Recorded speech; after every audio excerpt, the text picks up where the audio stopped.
Where does the name Jazz come from? I was having sex with this broad, so as I'm hitting it, say my fucking name, and she was like, Chap, and then the name Jazz just stuck. I keep it a buck out of here, my brother.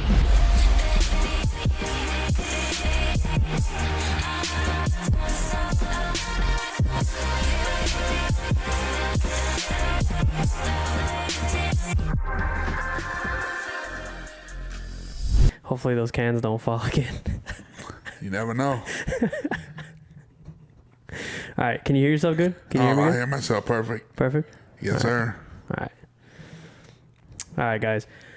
Welcome back to another episode of the most versatile podcast in the world, The Bean Dip. I have a 20-year plus tattoo artist. You're about 20 years, right? 20 years 31 to be exact. Oh, 31 to be exact. Oh, Yes. man. I did not know that. So we're here with another artist that has been tattooing for 3 decades, 31 years to be exact. And we're going to go ahead and dip into the mind of Big Daddy Jazz. Go ahead and introduce yourself. Big Jazz, Brooklyn representative, tattooing since '94, and still loving it. You know. That's good. That's crazy. 94. That is a really. What were you doing in '94? Being swimming conceived. around. I don't know, man. That's a long Yes, time. How has we could just jump right into the changes from 94 till now. Man, big changes. Where I come from, tattooing in New York in the early to mid 90s, where tattooing was illegal. So a lot of people were tattooing out of the house. Mm-hmm. They had a few underground shops in Manhattan, a couple in Brooklyn, some in Queens. Mm-hmm. But where it was legal was out in Long Island, Westchester, things of that nature. But that's what it was. Mm-hmm. But a lot of people didn't even know it was illegal, to be honest. What were the repercussions if you got caught tattooing? Nothing really. Nothing? Nothing really. So, No. Only if you probably if you had a functional storefront. So if you have you ever been to New York? yeah, I've been in New York a few times. You ever been down West 4th, 6th Avenue? I've only been in and out. I haven't really enjoyed this. But Well, not enjoyed, but had time to enjoy it. Have you seen all the smoke shops? Yeah, so it's all the smoke shops for a reason. Because it's tattooing going in the basement. So every smoke shop had tattooing, but here's a small sign, tattooing. Smoke shop, tattooing. Yeah. You know what I mean? So that's just what it was. You know? Laundering at its finest, almost. Yes, sir. Okay, so you grew up in an era where it was illegal to tattoo as a storefront. Yes. So how did you navigate your way into tattooing to begin with? Well, number one, I met the right people. Opened up my first shop in 2005. Felt that I needed to be better. Mm-hmm. So I closed the shop and went out to the West Coast. Met a few good guys there and came back with Black and Gray, photorealism in Brooklyn. From the West Coast, as in like California? Yes. Los Angeles. Okay. And, that wasn't really popular in that time. Mm-hmm. So I would say by 2008, it was full-fledged Black and Gray tattooing, reopened in Clinton Hill, Bed-Stuy area of Brooklyn. And,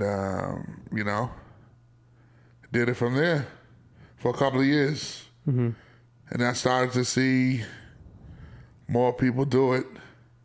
So I was saying, not sure if I want to continue doing Black and Gray.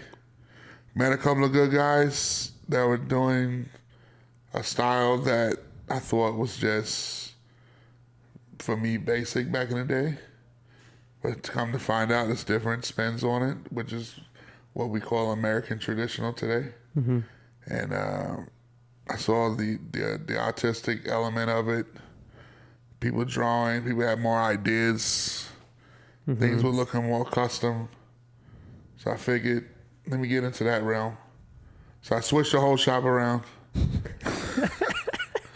from that, and I went in the direction of traditional. This is what I'm doing to this day. Right, so you've been doing traditional for the last 20 years then, because this was 05, right? So you did black and gray for like 10 years, and then you made the switch to traditional? Yes. Which, yeah, I mean, I've heard a lot of artists now in this day and age call traditional super basic. Yeah. And I think it's kind of like, that's the... But I don't think they understand. Yeah, that's the foundation, really. Because something so simple could be so difficult to do. Now, by them looking at it and saying, oh, this is basic. But it's not easy. It has a lot of rules. Mm-hmm. You know, single pass lines, you know, color, skin breaks, black. You know, I'm not going to say black and gray. Photorealism is easy. It's not easy either. I don't think any of it's from an outsider as a consumer, Right. yeah. I don't even think any of it's easy. You could break a lot of rules and do it the way you want to do it. And it could probably still come out to have the same outcome. In which? Black and gray. Oh, in black and gray. Traditional or things with a traditional base has to look a certain way, has to be drawn a certain way. Mm-hmm. Subject matter wise, you could pick anything for it to be a subject matter.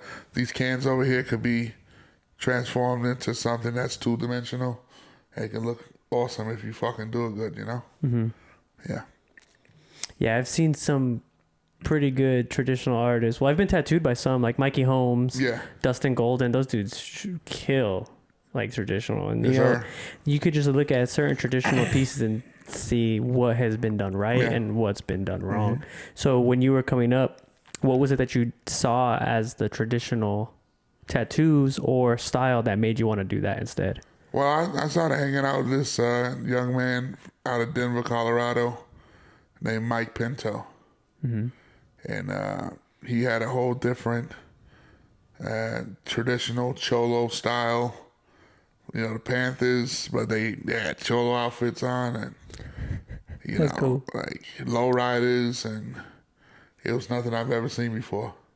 Because in New York, you look at traditional, you think about the ships, daggers, you know, panther heads, lady heads. But this guy was just doing things that were just totally outside the box, you know, of traditional, you know. But they were still traditional. Traditional base, subject matter too, but a different way to do it, you know. And then you worked with him. That's what gave you the... Well, we traveled together. Oh, okay. You traveled. Yeah, we just traveled together. Mm-hmm. And that's when you just started doing traditional. So what was your initial start into tattooing? I would say I did my first tattoo on myself, maybe like 12 years old, back in 87, you know? Yeah. 88, Uh-huh. you know? And that's, what was the reasoning for that? Hanging around people who had tattoos. At 12? Yeah. Yeah. A friend of mine's father had a shop in Rhode Island.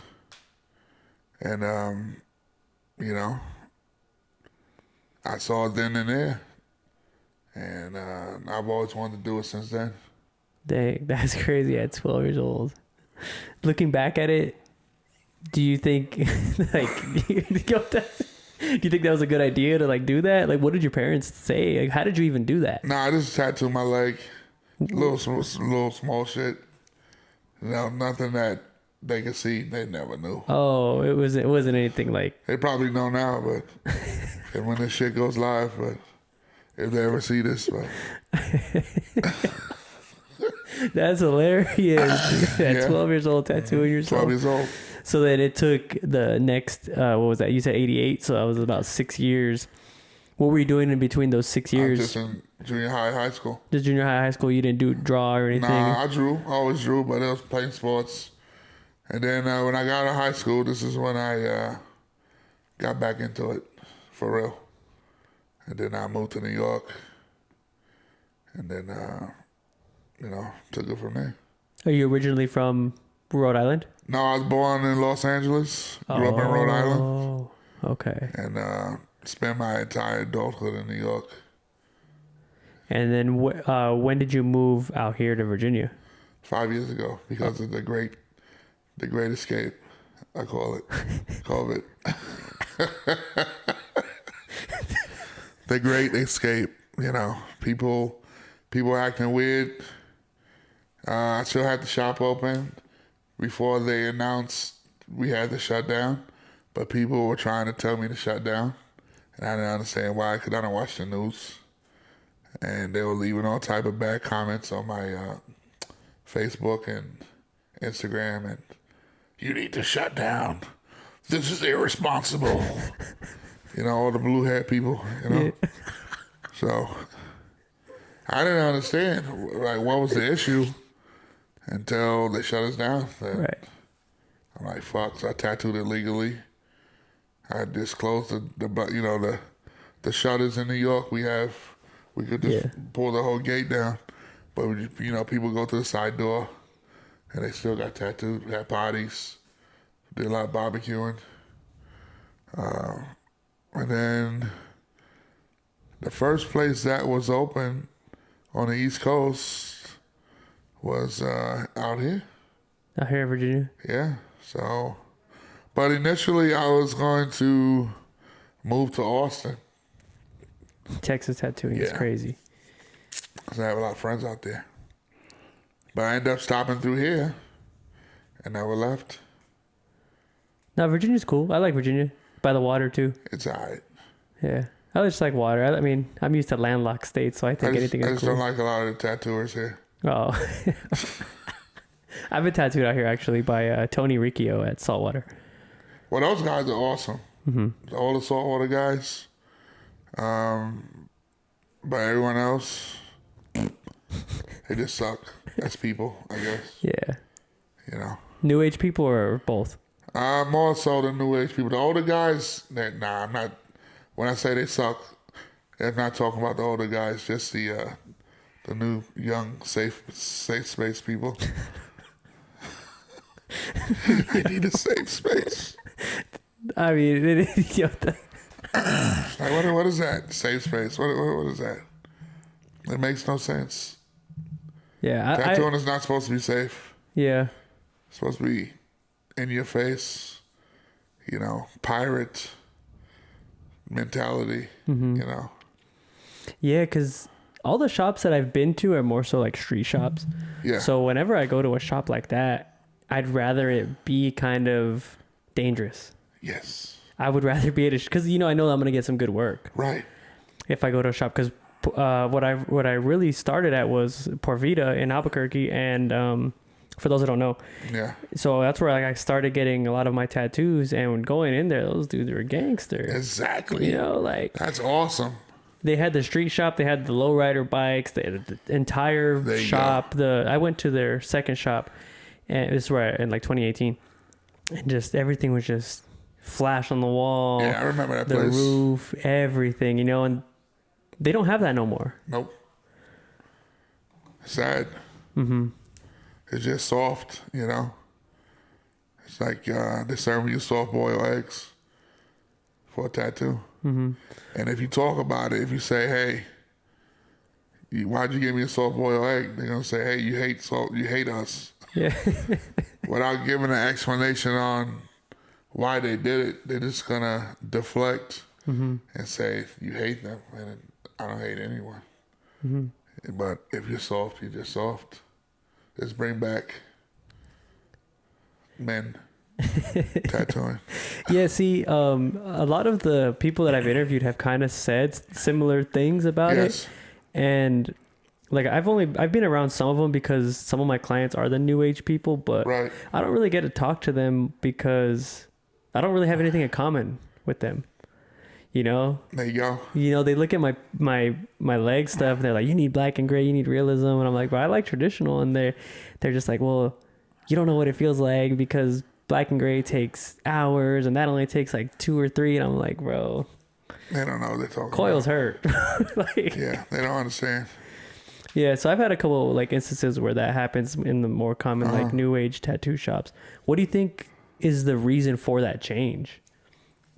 Acceptance, the internet mainly. Even though the internet is a great tool, but the internet could be detrimental at the same time, you know. And what I mean by that is allowing people that were nerds and nobodies be someone. And that's cool too, but they want to make their own rules and they want to kind of push people out and not hear anyone's voice. But at the same time, they want a voice. Doesn't make sense. You want to be heard, but you don't want to hear the other side. Mm-hmm. I think everyone should be able to be heard, no matter what it is. Mm-hmm. You know, but you can't say blah blah blah and then block the call or block. You know, just block the person. Yeah, that's that's been happening a lot because I posted this dude. His name is Little Joe from Orlando, a Primrose Tattoo. He had said on my pod, he said that he's been tattooing 3 years longer than they've been alive, but they're more famous than him, so they obviously know better. That's what he said. And mad people are just commenting like negativity on my reel, and I comment back like for my personal. I'm like, well, if you feel some type of way, you have a voice on my platform. Right. Nothing. Of course. Every time I'm just like, dude, you like it's welcome to anybody that they don't want to do dialogue to have common ground. They just want to just spew out hate. Now that's hate. Yeah. You know what I mean? Yeah, because I've noticed that every time I try to tell someone that's acting negative, I'm like, hey, well, if you feel some type of way, come talk about it. Like, come air it out. Because I would love to get a new age tattooer and an old school on the same pod and just like talk. I just want to see like what would happen. They won't. It wouldn't happen, but they'll probably do a walkout. Because I would love to do that, and I'll just shut them down. Mm-hmm. You know what I would like to do though? I would like to. Have you ever seen that those I don't know if it's a podcast or it's one guy against 25 people? Oh yeah, the Jubilee. Yes. Yeah. So I would like to do something like that. Me versus 25 softies. We'll get it set up. Y'all can Jubilee. Hit us up. And I'll just go at it, you know. And I'll just only just come with facts. You know, and hopefully they'll understand. You know what I mean? Yeah. And yeah, that would actually be really cool. So going back to your shop in New York, it was the Electric Gorilla, right?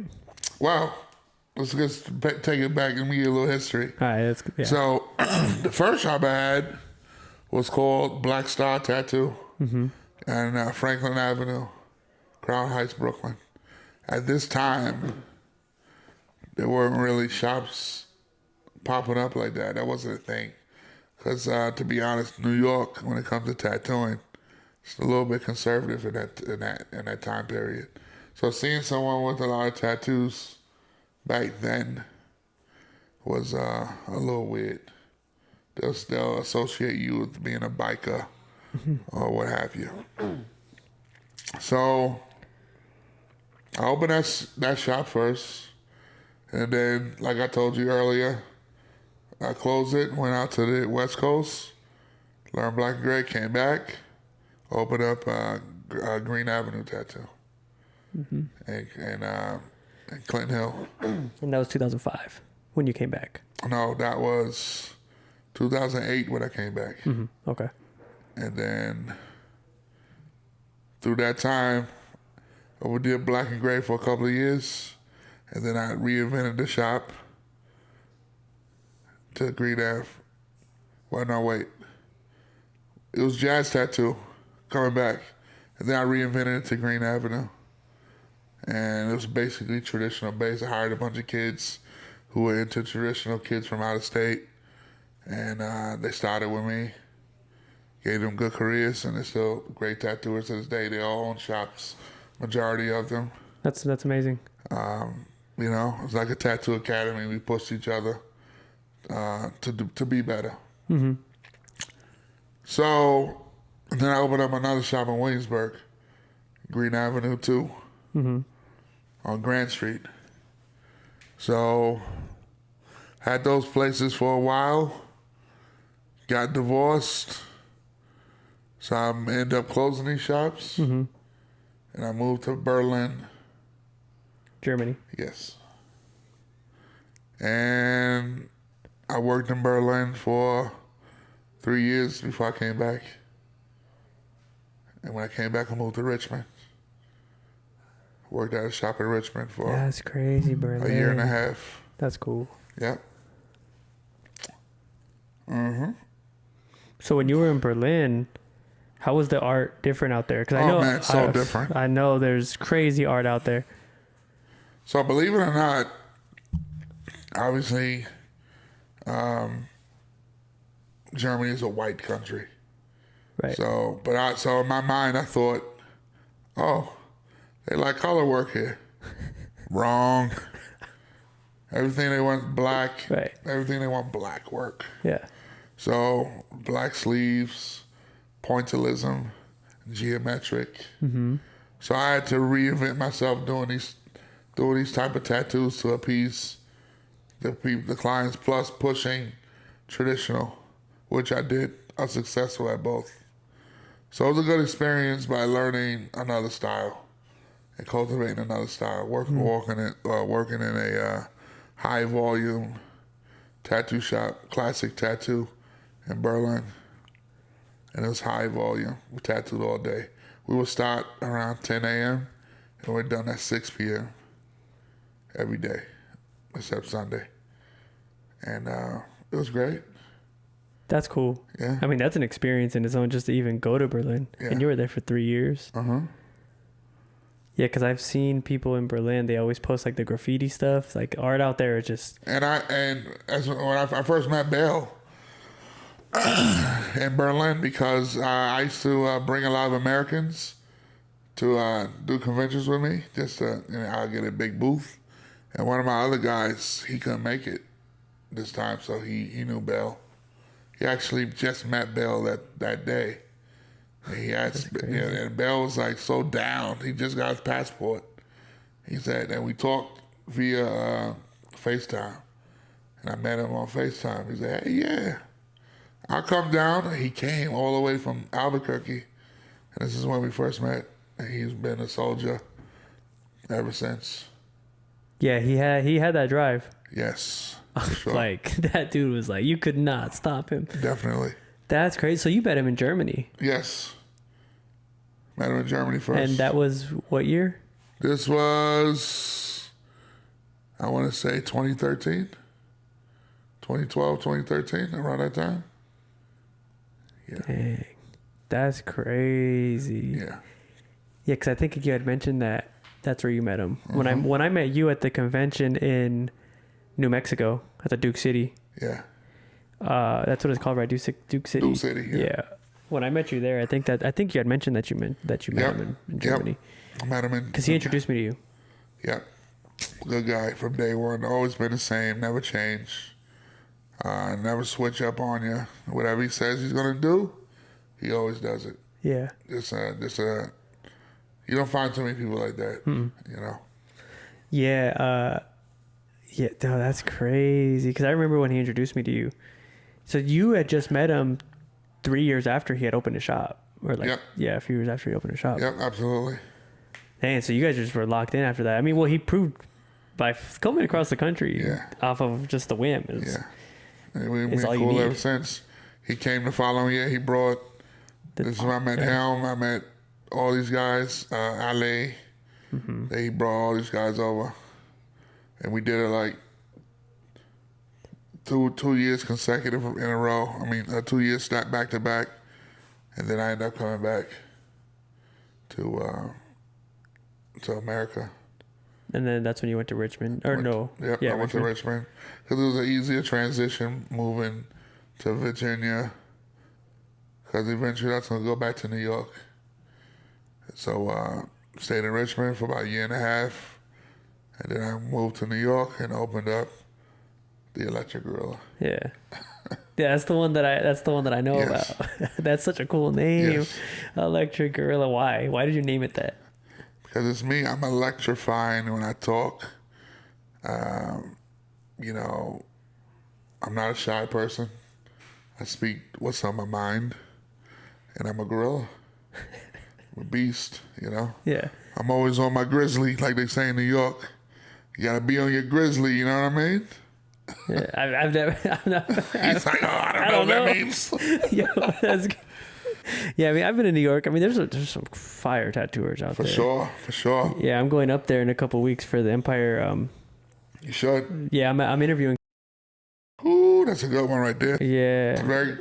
We hung out in Puerto Rico. He was there Oh, really? this past year. It's fucking awesome. Yeah, he a cool dude. I met him at 2022 Planet Hollywood in Vegas for just a random convention. Yeah. I just was like, oh, I'm in town, I'm gonna go. And then I was just walking around, saw his booth, and I was like, that's crazy. Yeah. And he was talking to me like I was a normal. Oh, you know, some people aren't like that. Some people take themselves too serious. Yeah, he got over 1 million followers and he chill as hell. Chill. Yeah. Yeah, he DMs me back. Like that, and that's the kind of people that I like to work with. There you go. Because nowadays I'll go and DM someone with a lot of followers now, and they'll be like, they just don't even reply. And I only have 3 followers, so. Yeah, even if Yeah. because you're a celebrity too, kind of, but A ghetto celebrity, but you're nonetheless. still level-headed. For sure. Yeah, because nowadays people are just too cool for school. Too cool. And it's just young kids. You know, they just suck. You know, Yeah. they suck. I keep it 100. And they can hate me after. I don't care. You know, come say it to my face. Yeah, they won't. They're gonna be like this. You know? Yeah. So after you did the Electric Gorilla, how many years did you have that for? And then that was until 2020 then. I was 2017, 18, 19, 20. 3 years. And then that's what got you to the Great Escape. Yes. The COVID. The COVID. Yes. So then after that, that's when you got here. So you don't own a shop currently. No, but I'm in the process of opening a shop called Bushwick Tattoo. A tribute to Bushwick, Brooklyn. That's where my last shop was, in Bushwick, Electric Gorilla. So it would be here in Virginia, Suffolk. Okay. And how long do you plan on? When do you think the opening date for that would be? Sometime this year. This year? Do you plan on having other artists or? Plan on doing a lot of guest artists and some local, not really local guys, but guys that want to move to Virginia and traditional based. You know, of course we have black and gray guys, but this you gotta be real good. We just want you real good quality guys just pushing amazing work and just down to earth people. You gotta be down to earth. You have to be, especially in this tattoo game, you gotta be able to talk to clients. You know, not just be to yourself, be an introvert. You know, if you want to be an introvert, go work in a library. You know, so that's why I look at it. Now that you said that, going back to our friend, BAEL, he had said in a podcast, he's like, I don't even let my people tattoo with headphones on because they're supposed to entertain the client. Exactly. And now that you said that, it just reminds me of that, because you just said client experience. Because my next question was going to be, what do you look for when you're trying to hire someone? In which you kind of already answered it a little bit. Yeah, I just look for people who are driven and know how to engage with the client. That's very important. People don't forget these type of things, Yeah. Because you don't want to be getting tattooed and this guy's not even freaking paying attention to you. And you ask him a question, he can't hear you because he has blasting music in his ear. What is that about? Right. I had one bad experience with a traditional artist, actually. Doing that? Not headphones, but I was just trying to talk to him, and I was like, just trying to talk to him. It was in a painful spot, my hamstring, and he just like was like, oh, I don't really want to talk right now. I'm trying to focus. And then immediately after, he started a conversation with like his coworkers, and I was like, all right, bro. So he was tattooing your hamstring In a painful ass spot. So what was he behind you or the side of you? On the side of me. Okay, so why we act like that? Maybe he just didn't want to talk to you. Yeah, either way, I mean, I don't know, but he just like started talking to the other dudes, and I was like, all right, that's cool. It is what it is. It is what it is. There's nothing I could do, but that's the only experience I've ever had. But but just like you said, you remember everything, because every tattoo, I remember where I got it, what I was doing. What's your most memorable piece that you've done? That I've done on someone? Mm-hmm. Shit. To be honest, every tattoo I do, I forget. The minute it's over, then I have to sit back and look at photos and backtrack. But the most memorable, man, I want to say, the one I did this weekend, past weekend, I tattooed the insurance guy. He does tattoo insurance, and I did a cyborg gorilla, which I drew the weekend before in Omaha. And he saw it on my table, because the way I do my line drawings is for people with higher tattoo IQs. If you see a line drawing, you understand that it's just a line drawing. It's not fully rendered. And you understand what it takes to get to where it's going to be. So I had him out, and he chose that one, and it came out amazing. So that would say, as from now, that's my most memorable, because it's the most recent. And the one, gotta keep it real with you, No. I mean, real is better. Yeah. What about on the opposite end? What's the worst client you've had to deal with? Like the worst experience you ever had to deal with? Man, I had a lady once. This was from many, many years ago. She came into my shop. She was a prison guard, and she wanted to get tattooed. But I felt a little weird about it, but I still did it. Did the tattoo, exactly what she asked for. She's like, okay. She looks at the tattoo. She starts to make herself cry. And she goes, this is not what I wanted. And she's just trying to cry. And I think she did all that so she doesn't have to pay for it. You still made her pay? I just let her go. She was just making a big fit, and I didn't need that. Right. And I just left it at that. But that was horrible on her part. Right. I hope that tattoo falls off. What was it of? I can't even remember. You don't remember? Maybe a strawberry or something. Something stupid like that. Fucking yeah. No. Crazy. Oh, so what are you doing now that you don't have a shop that you currently run? I just travel every weekend to a convention. I'm going to be setting up a mobile tattoo shop at every convention. Getting guys together and tattooing under one umbrella, Bushwick Tattoo. Mm. And in conjunction with that, I'll have the brick and mortar here, and working on my own convention in Providence, Rhode Island. Okay. Coming up next year. Okay, yeah, no, we'll definitely get more into that here a little later. So I want to stay current on the current conventions that you do. Okay. What are your favorite conventions to go to? Pagoda City, which is in my eyes high profile show. Some of the best guys you see there that you don't see everywhere, like Tim Hendricks. Mm-hmm. People of that magnitude. That's a good one. Hell City's a good one. For some reason, I like the West Virginia show. It's pretty good. The Toronto show, I used to go many years ago, when I'm actually going again in June. Who else? Where else? Albuquerque. Mm-hmm. Can't forget about the Duke City show, right? Mm-hmm. It's a good one. That's where we met, yes? Yeah, that's where we met. I met Big Sleeps there. I met a lot of people. Oliver Peck.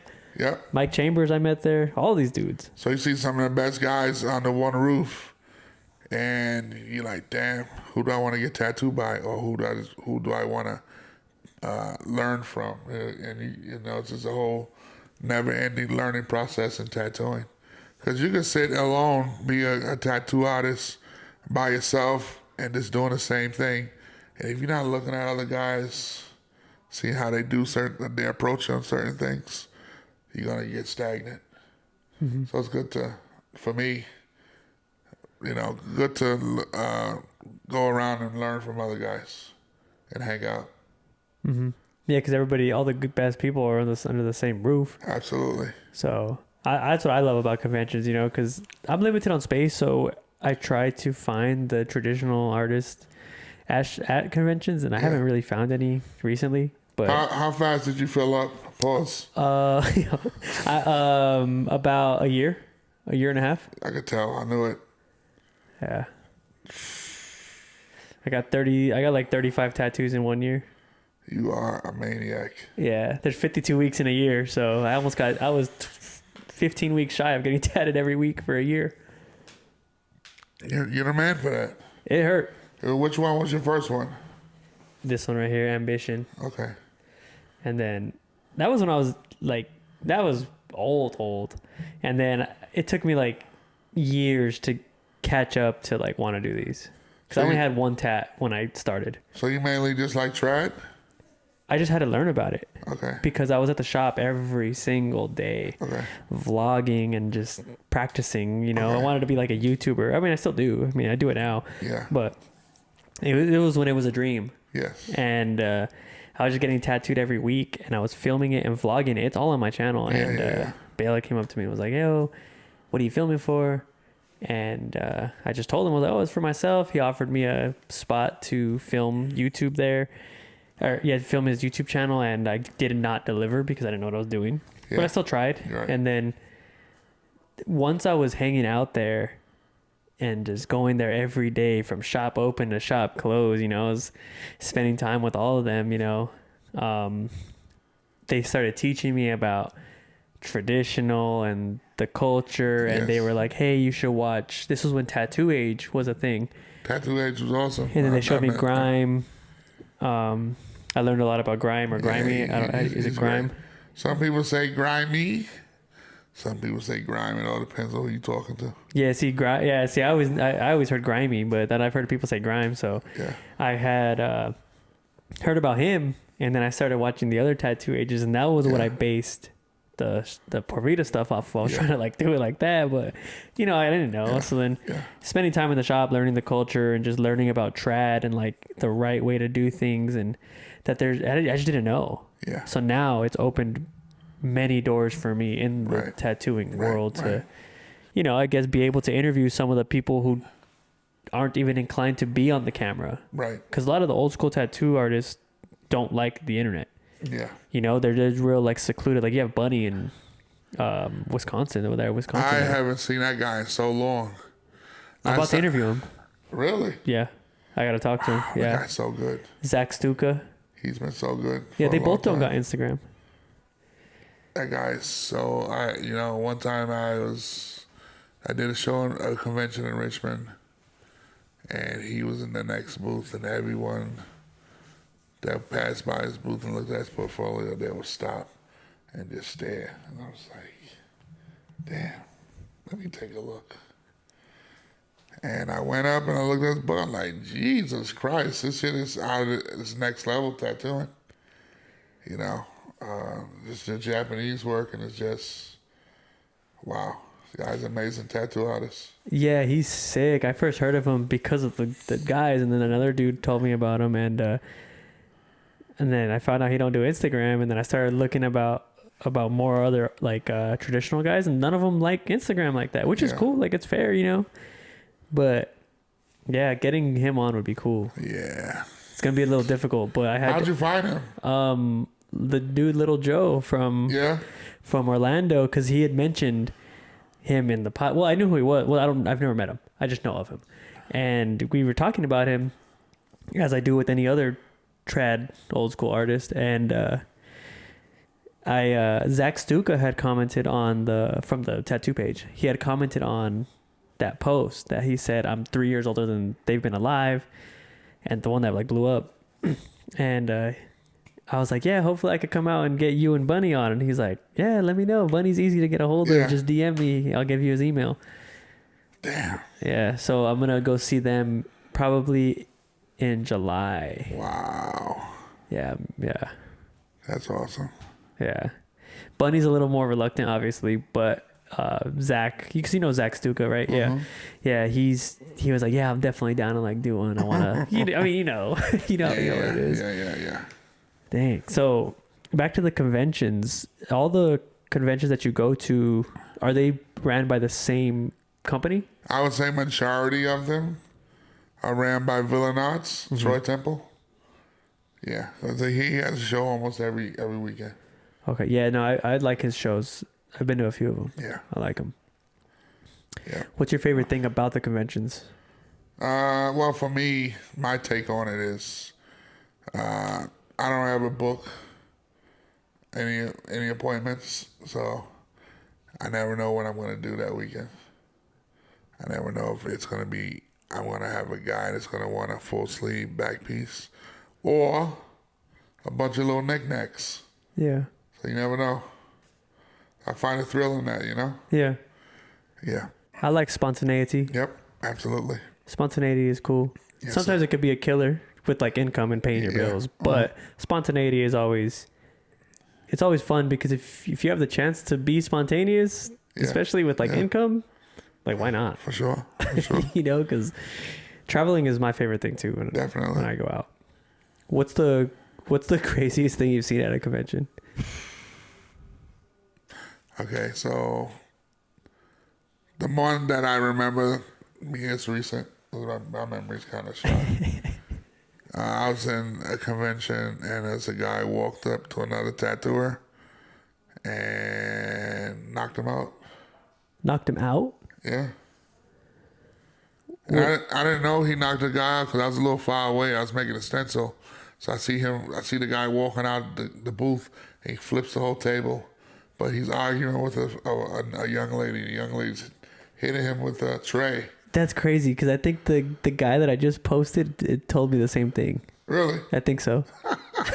But keep going. And the guy walked off. So I see people still in the booth looking on the ground. Uh-huh. So I went over there, and I'm like, I see the guy just convulsing underneath the table, and everyone's just looking at him. I'm like, no one's going to help this guy? So I went over there and woke the guy up. And he's like, he looks up at me, and I'm holding him, pause. And and he goes, what happened? I said, you just got knocked the fuck out. I did? Yeah, you did, but just stay on the ground and just relax. Help is on the way. He got up, he got cleaned up, and he finished out the weekend tattooing. That's crazy. Yeah. Yeah, because this dude, he had told me about, I guess these dudes are just going at it, and I guess like he broke his leg or something, and he just like continued tattooing. It might not be the same thing, but it sounded the same. Wow. But that's crazy. This guy had a big dent in his head because he hit the guy so hard, and the guy fell on the ground, and he's just, I'm like, bro, you gonna be okay? You got a fucking dent in your head. Like, what's going on? Yo, that's funny. Yeah. Yeah, I've heard some crazy stories about some conventions. Yeah. I mean, I'm sure there's a lot of dark things that go on at them too. For sure. And I'm one of those dark things. Yes, sir. So how long have you been doing conventions for? Ooh, since 2001. Oh, consistently. Yes, sir. Dang, so the road life is the life for you. Road life is a hard life, but it's a great life. Yeah. But if, I don't really drink or never did drugs. I'm usually focused on what I'm doing, so it's not so bad. Right. But a lot of people do these conventions just to have fun and do drugs and, do a lot of butt stuff for people. But, that's not my jam, Right. Yeah.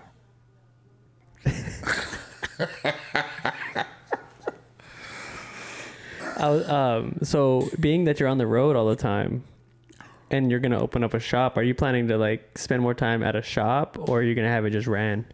I'm gonna spend my time definitely in the shop. When I'm tired. Time for me to hone in all my skills and staying in the shop. I'll probably do 6 shows a year. And yeah, I just do it like that. Mm-hmm.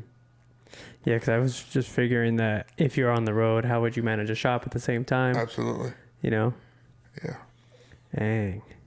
That's gonna be slower pace too, because traveling every week is pretty taxing. Yeah, taxing is right. Yeah. Sometimes it's good to stay home and make money. Mm-hmm. You have to worry about hotel. You have to worry about eating late. Return of the investment as well. Yeah. So it's pretty cool.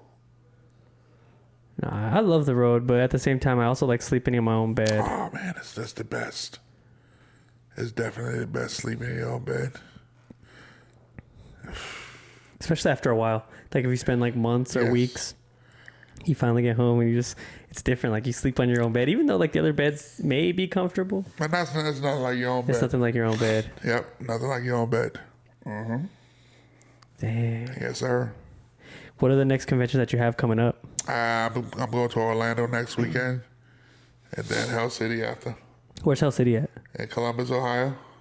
Okay, I think I've heard of it. It's a good show. Is it the Hell City is the name of the people throwing it? It's the name of the convention, but it's Derb Morrison who's putting on the show. Mm-hmm.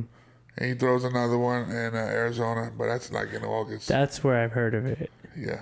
Okay. So the original one is in Columbus, and then Arizona came after.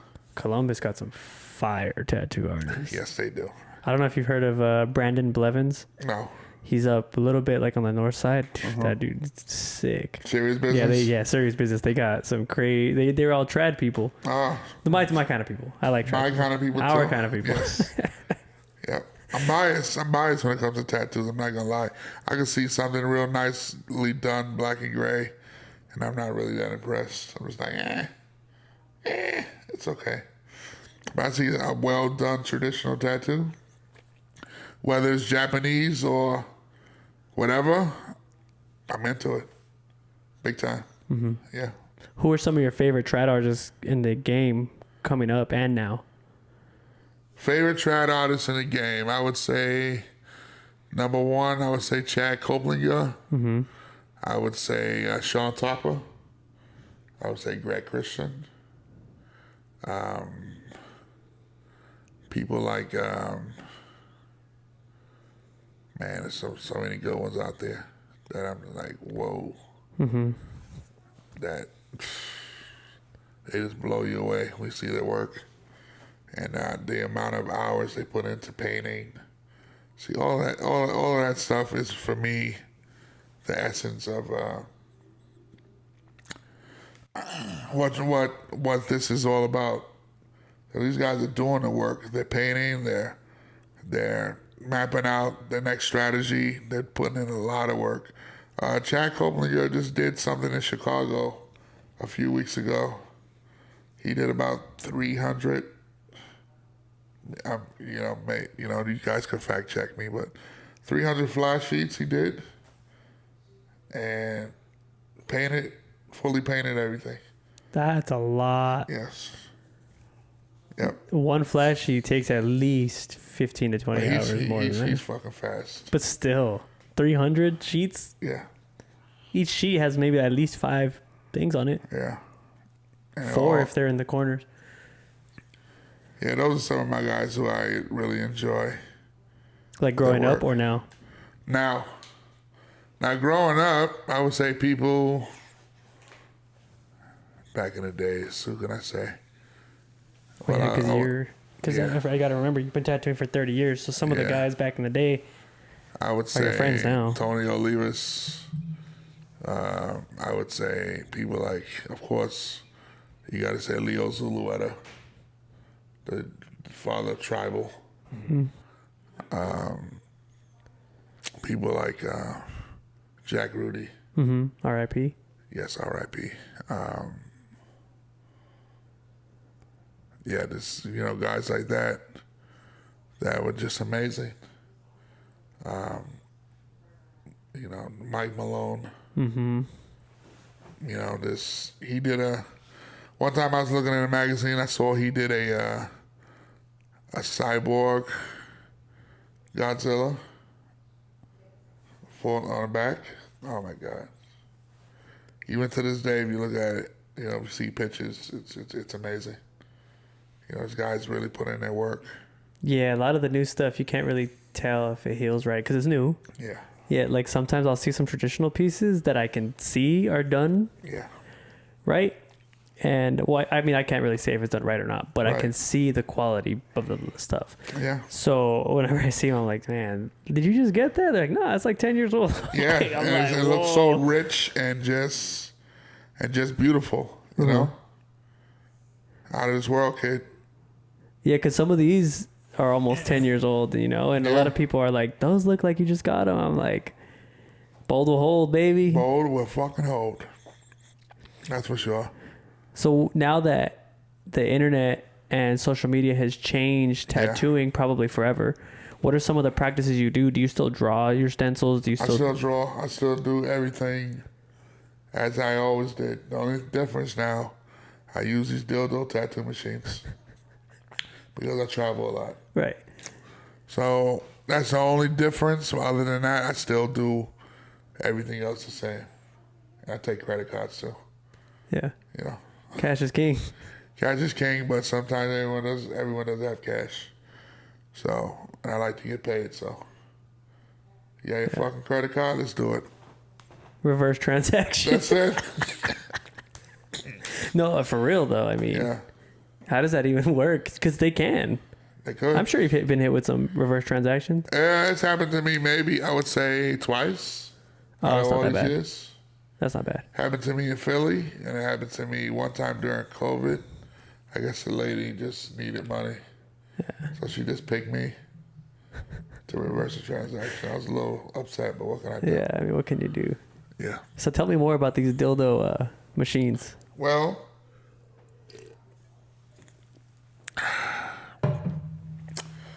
they're easy to maneuver as far as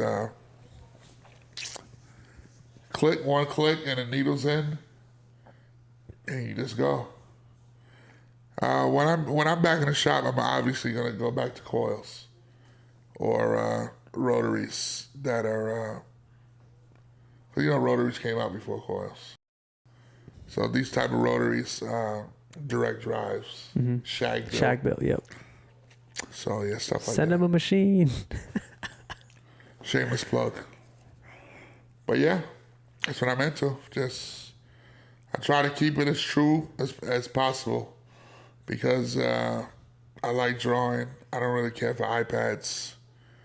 I don't use iPads at all, just to maybe watch a movie or do a transaction. POS system. Right. But, you know, and I give it to the guys who use their iPads. It's a tool. But it's not for me. Right. I like drawing on paper. I like the feeling of drawing on paper. It's more analog. For sure. Yeah. Yeah, you can't really, you know, analog is the test. Analog always withstands the test of time. Absolutely. So. Yes. So I mean, I like analog clocks. Yeah. I don't like digital watches. None of that. I love analog clocks. I like film cameras. Yeah. You know. Yep. So. To be a young guy, you know, you got some sense. Dude, I mean, it's because I study the history of things. Yeah. I like history. I like history a lot, and especially because we're in one of the 13 colonies. Once I moved over here to the East Coast, the South, I've started really delving into history and how it was. I like the history of anything. Me too. So yeah, that's why I study like a lot of the old school film stuff with what I like anyway. But I do know, you know, because I went to film school, they taught us, and that's when I was like, oh, okay, yeah, you do need to know the fundamentals. Right. Yeah, because without history, you're gonna be lost. You're gonna be lost. You're gonna end up repeating something that you don't really want to repeat because you think you're reinventing the wheel or you think you discovered something that's already been there. And it's like, if you really do your homework and your research, you'll see that it's been done before, but maybe you could, find a way to, improve on it. Mm-hmm. That's how I look at it. What about your apprenticeship when you first started? I never had an apprenticeship. You didn't have an apprenticeship? Nah. Everything was just hands-on. I just learned. I used my size and intimidation to learn from people. Yeah. I said, motherfucker, you better teach me how to motherfucking tattoo. I'm gonna fucking bite your nipple off. Break your hands. Yeah. Did they really break people's hands back then? Yeah, they did. Like, actually? Because I heard people talking about it. Like, there was some cases where... They broke hands. They firebombed shops. I've heard of that. They did countless things. Blowing pigment inside shops, and that shit is hard to clean. The powder pigment, yeah. You That's get a little crazy. speckle, you try and wipe it, and it just gets worse. The more you wipe, the worse it gets. And they would just do that to shops? Yeah. People who are open, and it's like the stepping on toes. Some guys want to be the only tattooer in the area. That's how tattooing was very territorial back then. You know, you couldn't just come into a town and start working. Like, hey, who the fuck is this guy? What was it that made it so territorial? Because you gotta look at it this way. If you're the only guy serving this entire city, why would I need another guy? Do you notice if you go to a convention, they only have one piercer? Do you notice that at a convention? I see that. Now, So I realize that now. Even though there's many tattooers working, but everyone's different. But the piercer is the same. So back in that time, tattooing was like, it wasn't really styles. Right. It was just what you got on the wall. So another guy emulate that same thing. What's the difference? Uh-huh. This how you have to look at it. Like, what is the difference between these two guys? Right. And why should I go to this guy versus this guy? This guy might be a little cheaper. He might come in and send someone in there and see what your prices are looking like. And he's like, I'm going to go 10 cents cheaper. And then people will go over there. So this is why people got what they got, because you ain't supposed to do shit like that. Yeah, now tattooing is crazy pricey. And cutthroat at the same time. People don't give a shit. Yeah, I like cutthroat stuff too, but at the same time, I don't like stealing people's clients. When they do it, I know. That's a cutthroat aspect of it. They don't care. Yeah, see, like, I'm cutthroat about, like, if someone's, like, inclined to work with me, like, in the film world, or they're working with someone else that I know, if I know them, I'll try and, like, nah, you already, like, I don't like stepping on people's toes, but if I don't know them, I don't care. Yeah, that's true. But other than that, I feel like you have to be kind of cutthroat in a way. In your industry, yes. But the way I like tattooing and the way I feel about it, if you try and be cutthroat with me, I want to fuck you up. Right. You know what I mean? Because it's like, go somewhere else with that shit. So give me an example of someone trying to cutthroat in the tattoo world. Conventions, for example. You quote a price to someone, and the next guy is next door to you, next to you. They're listening, and as the person walks away, they say, "Hey, I could do that for fucking $100 cheaper," and that person sits in a chair. Do you think that's right? No, that's not right. That's what I mean by cutthroat. Okay, yeah, that's not right. So your cutthroat might be a little different. Mm-hmm. This is just business as far as like filming. There's so many different media outlets out there. Mm-hmm. So I don't think that's a bad thing. Right. But tattooing, and you're stealing by saying I'll do it cheaper. This is not fucking bargain shopping. Yeah, see, I guess stealing, because people will be like, oh, well, I do it cheaper than him. See, I don't do that. Like, someone's like, oh, well, he's doing it for this price. Yeah. I won't say, well, I'll do it cheaper. Right. Because I won't do that. but I will say I'll match it if it's reasonable for me to match, if it's worth my time. Yeah. But other than that, no, I don't undercut people at all. No, that's just a bad thing to do. Yeah. Not a fan. Have you heard people and seen people do that to you in person? They probably didn't do it to me in person. They probably waited. But it's been done. You know. And for example, I'll give you a story. It's not cutthroat, but kind of really. But I was in Denver, Colorado. Drew the tattoo on this guy. He's fucking ecstatic. He's happy. And then his brother comes up to him and goes, "Oh shit, that shit is awesome." He said, "Hey, who drew that?" And he points to me. He goes, "You gonna let that black guy tattoo you?" And he goes, "Oh shit, I didn't think about that." So he started acting weird. So he kind of trying to back out. I said, "Bro, you got every right to back out if you want me to do it. It's cool. But I'm gonna tell you this: if I catch you getting tattooed by anyone else in this whole convention, I'm gonna fuck you up and the tattoo artist."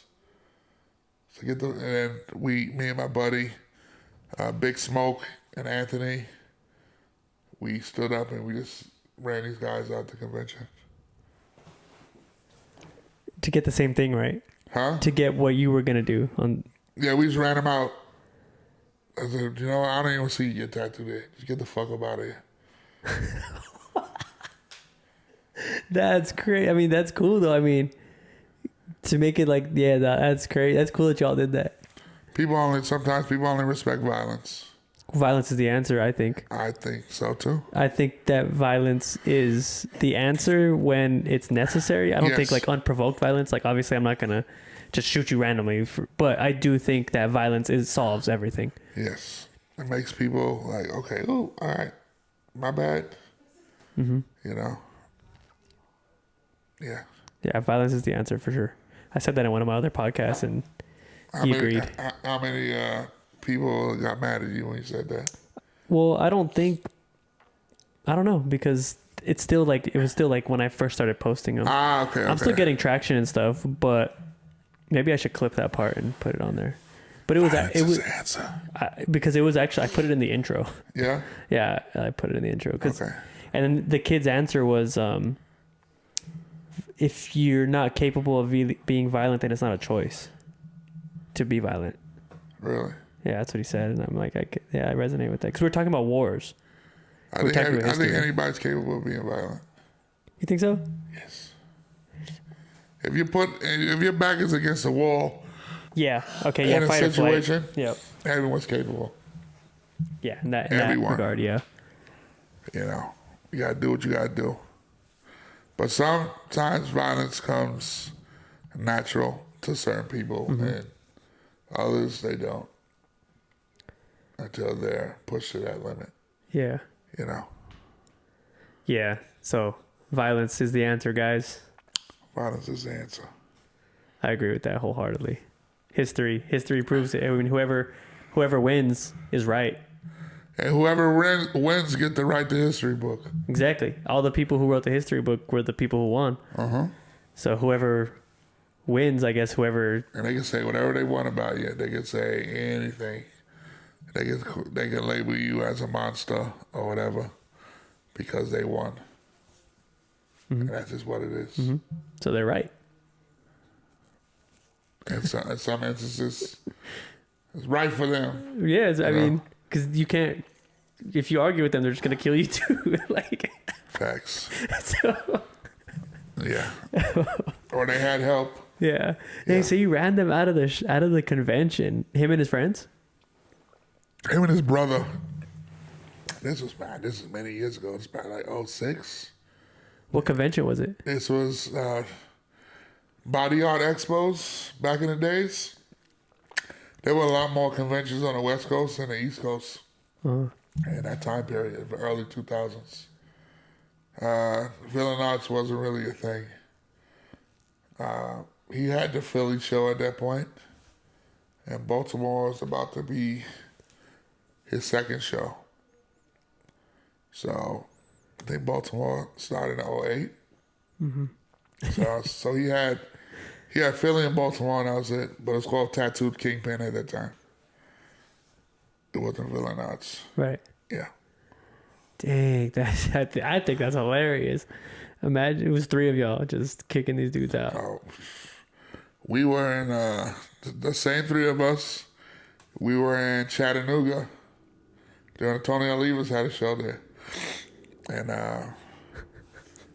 these guys came to my booth. It was like talking about tattoos and giving out their own prices. Yeah.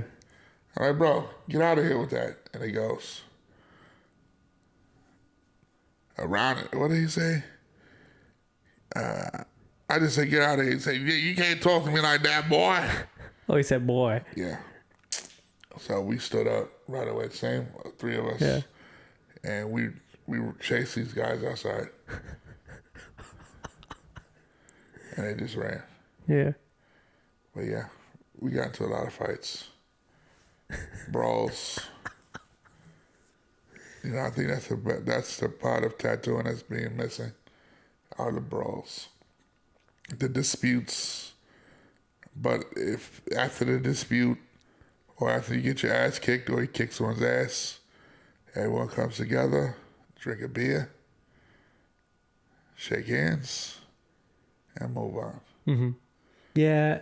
I think that's the best thing to do. Yeah. Take your beating like a man. You're not less than a man if you get your ass kicked. You're more of a man, to be honest. Exactly. So I don't look at it as, oh, you got his ass kicked, so he's a fucking wimp. No, the other guy was just the better guy at that point. He was right. And that's it. He was right. So that's how, you know, that's how I see it. You know, but most young people today, if you lose anything of this, it's like, that's a whole fucking blemish on your record. You're a loser. But half these people calling you a loser probably haven't even been in a fight. Or they probably call the cops on you. Yeah. Yeah. So they don't listen to the young people. They don't know what the fuck they're talking about. Yeah, see, the Except internet... you're young, so I don't put you in that category. Yeah, the internet makes it easy for people to disrespect people. So fucking easy. You know, like I make sure I watch my mouth, especially on the internet. You know, even in public, I don't want to get in no tussle with nobody, bro. I don't want to get beat up. Yeah. I like a little dangerous. I just talk a little crazy sometimes. Yeah. They might call me the Kanye West of tattooing. You see the shit he's been doing lately? Yes. Yeah. I'm actually interviewing someone that is kind of like him. Yeah. Yeah, in a couple weeks. Okay. Yeah, Nice. he put on he was watching Kanye's interview with academics where he had the Nazi suit on. Yeah. And then dude puts it on. He's like, I did it first, and yeah. Okay. He's like, yeah. Man. I'm just like, yo, that's all y'all. If that's what you want to do, you feel like that's what you want to do, God bless you. Yeah. You know? Yeah, so the internet, back to the internet, with allowing people to be disrespected, you know. I mean, it's not allowing people to be disrespected. It's allowing people to disrespect a lot easier. Yes. Because nobody gets punched in the mouth anymore. Nobody. If I got punched in the mouth for talking reckless, I would probably chill out or go learn how to fight. You'll chill. And then talk more. Because, you know, there's UFC fighters. Conor McGregor was reckless until he got beat up. Yes. Sean Strickland's extremely reckless until he gets beat up really badly. I like Strickland though. I like Strickland. I love that dude. He talks a lot of good shit. Yeah, he does talk a lot of good shit. But no one's gonna try him. But until someone does, he may change. He probably will get even worse because he'll probably get better at what he's lacking in, and then still talk his shit. Yeah. But I like him a lot. Yeah. So brawls need to happen. Violence needs to happen. Yes. Especially in this day and age with all these. We need it. We need a hard reset button. We need it. These people are just a bunch of imbeciles, you know, that's talking shit on the internet, and they'll talk shit. And I will offer people to talk to me in private and tell me how you feel. They don't want to do it. Mm-hmm. They only want to talk on your message board. Yeah. You know, so everyone can see what they wrote. You know, and I'm like, one tattooer did that to me one time during the Oliver Peck debacle. Because I'm cool with Oliver Peck. Mm-hmm. Yeah, he a cool dude. And he had a situation where, you know, some photos he put out years ago, which was back then wasn't a big deal. I guess today is a big deal. This climate, where people like to use this term climate, and they said it was a little racist. So for me, I knew it wasn't, what he was doing wasn't mean spirited. It was Halloween. So I didn't look at it that way. What was it? Blackface. Oh. But he was dressed like Wilt Chamberlain. He put a whole he had the afro wig. You know, for me, I thought it was funny. Yeah, you know? I mean, I'm laughing at it. Yeah. You know, like, come on. I never looked at it ever as mean-spirited. And people would take certain other photos and not show the whole story of a photo and make it look even more racist than it's not. Yeah, cancel culture too. Yes. So everybody's soft. Back to being soft, yeah. So it's one tattooer in particular was champion and being the voice of all black tattoo artists or people who want to stand up, and he just kept going overboard on Oliver. And you know, I was like, it's not that serious. So they jumped on my page because Oliver sent me a T-shirt, and I'm like, post today, thanks for the T-shirts or whatever. And they say, you see this crap, blah, blah, blah. And then he got some other guy to chime in. People are just happy with taking people's scraps. I'm like, huh? So I hit him up, the guy, I said, hey, what's the problem? We could talk privately if you want. Tell me why are you writing somebody up? He never responded. Right. So, and this was the height of COVID was about to get started. And then there's another young lady that was involved, and she was trying to cancel tattoo artists in that time period. Just writing things, and she would tell the internet, whoever had a problem with this person, I want to be the voice for you. Right. And she did that. So they did a podcast and they were talking, and someone from Canada heard this podcast and said, hey, I know you don't know me, but these people are talking real bad about you on this podcast. I said, me? And then he sent me the snippets, and it was him talking. But he's talking as if he doesn't know me. And he knows me. So I listened to it, and I just said, this guy has 24 hours to apologize.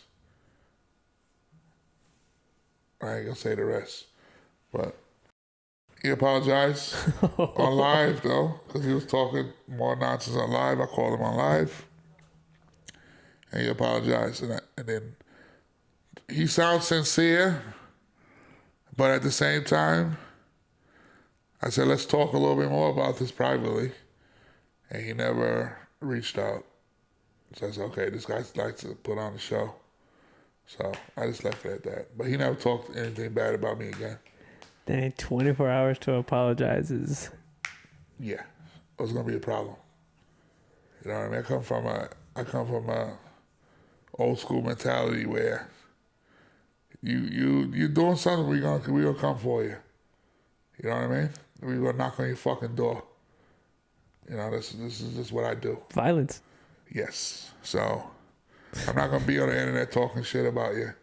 We're gonna come see where you are, and let's talk in person.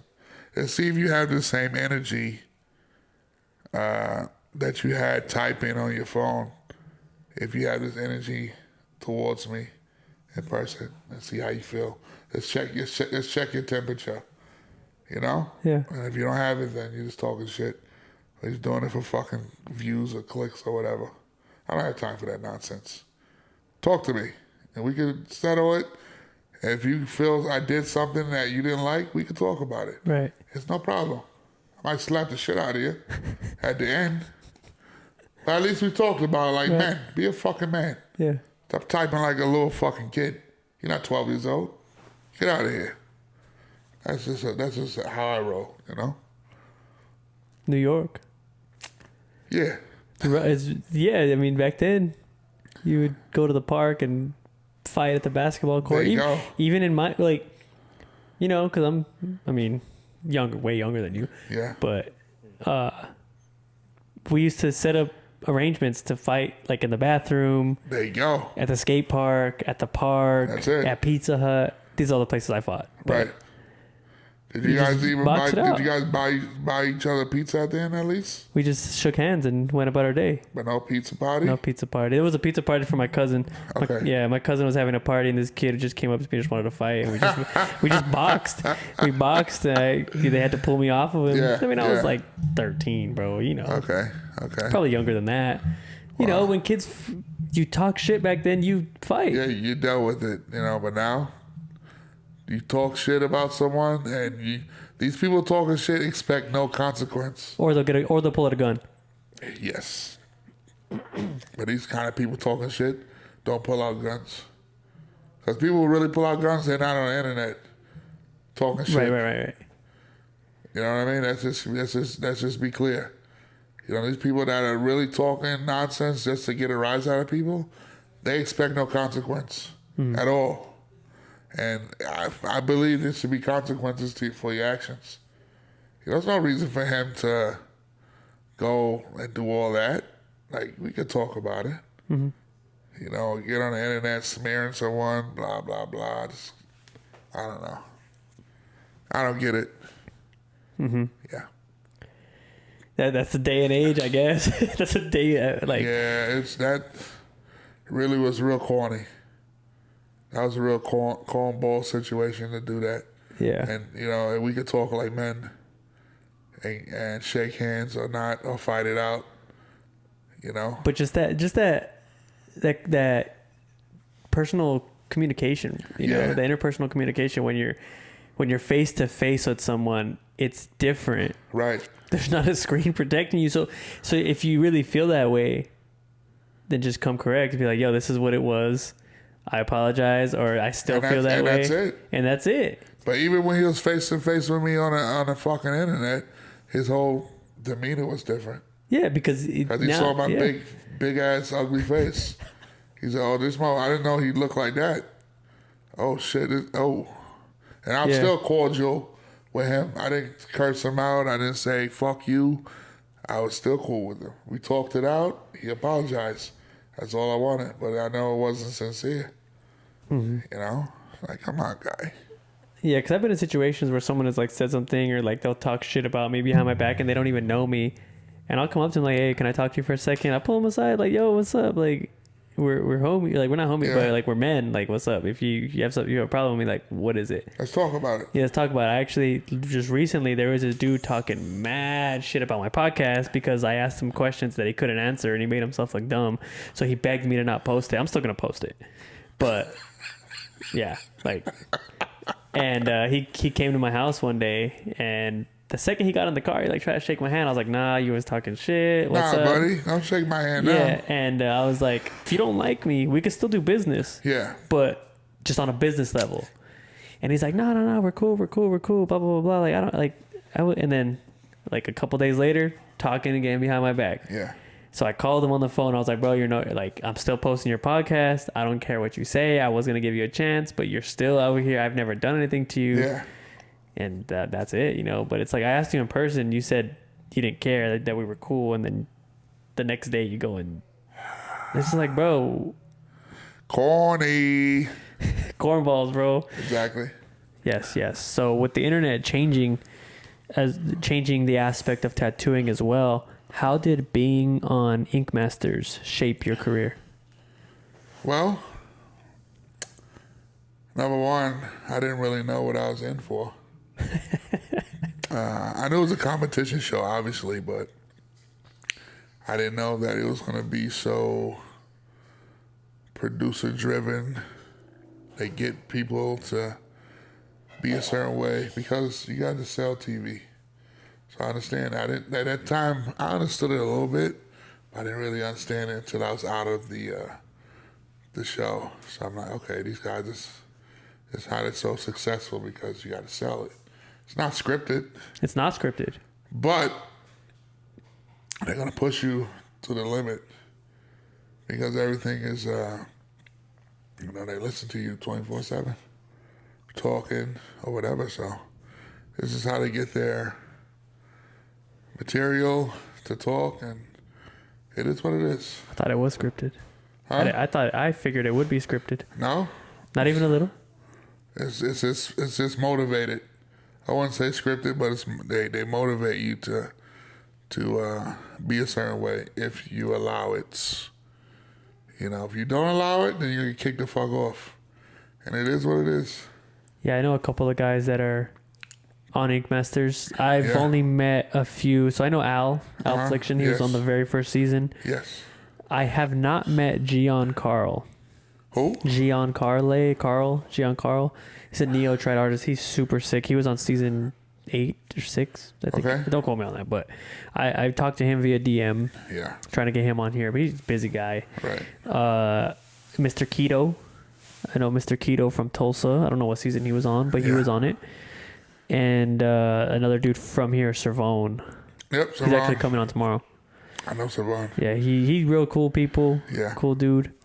So do you think that Ink Masters has helped your career in any way? Everything, anything, any little thing you do regarding tattooing is a help. So I would say yes. Helps people recognize you more, especially if you're a person that goes on a convention circuit. Yeah, it helps a lot. It's easier for people to come talk to you. Right, yeah, because on your sign at the convention it says Ink Master. Right. So as a consumer, me being a consumer, do I have to know anything about Ink Master or tattoos to be inclined to want to be tattooed by you, or Not really. no? No. So do you think the Ink Master helps you get more clients? Yes. For sure. That I could 100% say that. Yes. Some it- people might say it hurt their career, but they must have went about it wrong. I feel like any press is good press. Exactly. Good or bad, to be honest. So Yes. if that, as a consumer, because I've never seen any of the shows. Yeah. I've only seen one episode, and that was where I saw that Gian Carl dude. Yeah. And I was like, dude, that guy is sick. I would love to get a tattoo by him, And then he followed me back like a few years ago, and I was like, whoa, that's sick. Or I think it was like last year, year before. And been DMing him ever since. I was like, yo, you work? And he responded. He's cool. So do you take your shirt off when you DM him? Do I? Do you take your shirt off when you doing DMs with him? Yeah. Okay. I'm going to send him this. He's going to be like, yo. Yeah, so, because whenever I walk around and I see, because I've never seen it. Because I always thought it was scripted. So now that I know it's not scripted, I'm going to have to go delete all my stuff. For me, I don't. It's not scripted. There's no dialogue. Jazz, you're going to walk to the side of the room and say blah, blah, blah. It's nothing like that. Nah. No. How did you get inducted into? Well, someone messaged me. They DM me. I don't know if they had the shirt on or not. They DM me on on Instagram. And I was like, what the fuck is this? So I didn't believe it. Whatever. I talked back to them, and they said, yeah, we want to talk to you to see if you want to get on. We know who you are, blah, blah, blah. Okay, cool. They said we're going to set up and I never wanted to be on TV. I did it because I wanted my shop to be, I did it for my shop at the time, Electric Gorilla. So I do it. And because you did say it helped your tattooing career. It did.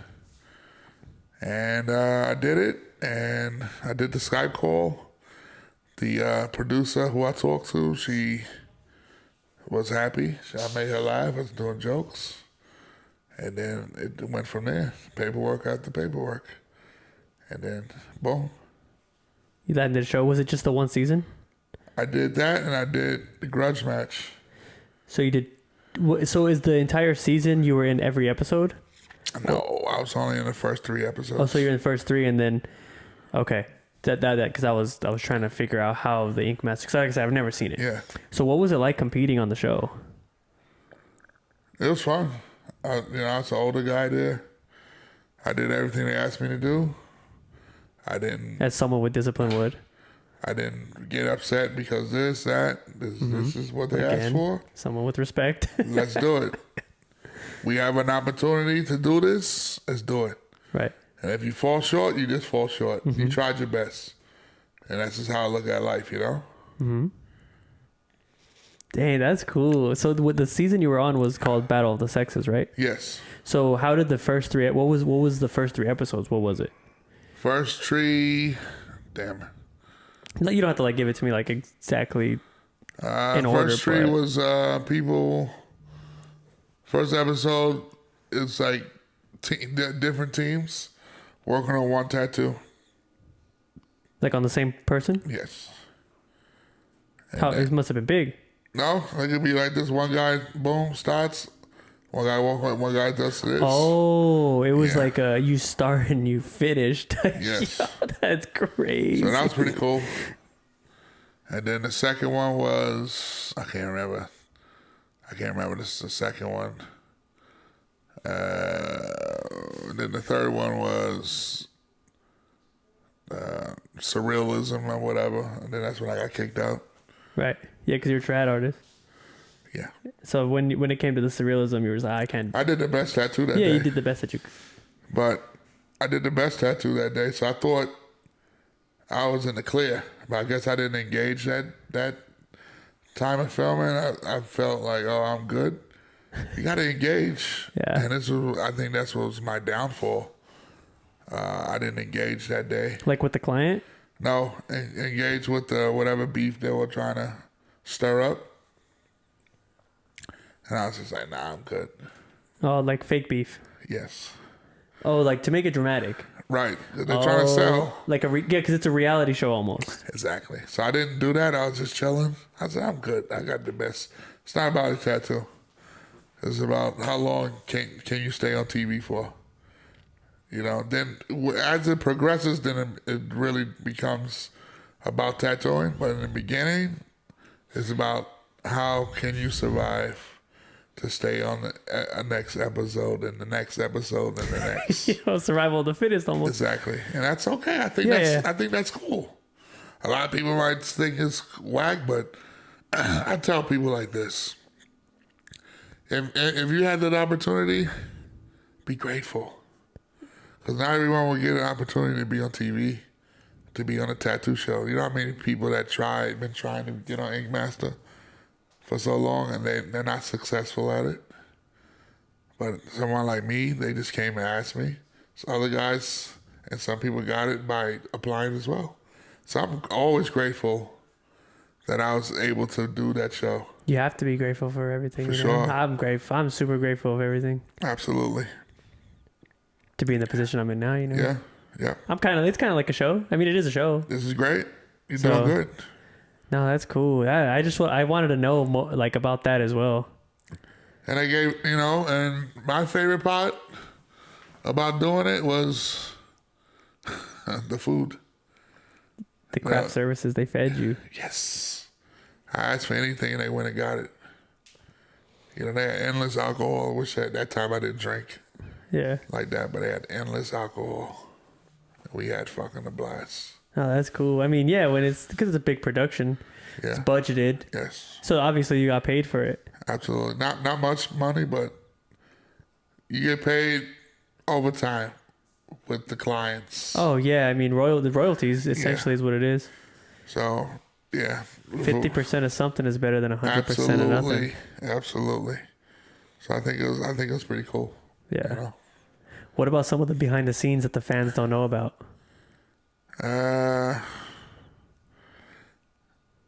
this is my theory, but I think they hot mic'd the whole place because the next morning they wake you up, and mind you, this place has no windows, so you don't know if it's fucking 3 a.m. or 3 p.m. Dude, that's crazy. That's cool though. I like, yeah. But, go ahead. And then you can be sleeping like, yeah, I'm having a good night's sleep, and then all the lights just come on, boom, and we all sleeping in fucking cots. Yeah. You know, it's like military style, you know? And that's pretty cool to feel like a little kid. So why do you feel like it was hot mic'd? Because we could have conversations and they'll come right back to you and say, so-and-so said this about you. How do you feel about that? I'm like, what? And then they'll say something that you said to your face, but not saying they heard you, but they'll just say, I'm like, how the fuck would they know that? And then they'll say, if you don't confront this person, you're a fucking bitch. I'm like, what? So that's how they'll do you. And if they try to get you to deliver the goods, and if you don't deliver the goods, if you don't take the bait and deliver the goods, you're gonna get fucking kicked out. Yeah. And that's just what it is. And that's what it was. And it's okay. That's the name of the game. And that's just what they did. And it's cool. I'm cool with that. Right. Yeah. I don't have any issues. Did you watch the show back for the episode that you were in? I watched the first one when we had the party. But I didn't really. Oh, so you didn't actually like watch it? Cause I was gonna ask if you noticed any differences from like being on set versus the final product. I felt it's the same.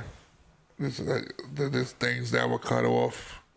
Obviously, they can't film everything, but you understand why certain things are a certain way because you were there. Right. You know? Right. Yeah, it's pretty cool. Yeah, no, I feel like being on a big production like that would be pretty cool. Yeah, yeah. I like shit like that. I like being on TV. Yeah. And you said you were on 2 seasons. So I went on Grudge Match. So it's a spinoff. And one person they had beef with me. And they asked me, do I want to battle them in a tattoo? And that's when I met Servan. He was on another season, but he was battling someone that weekend.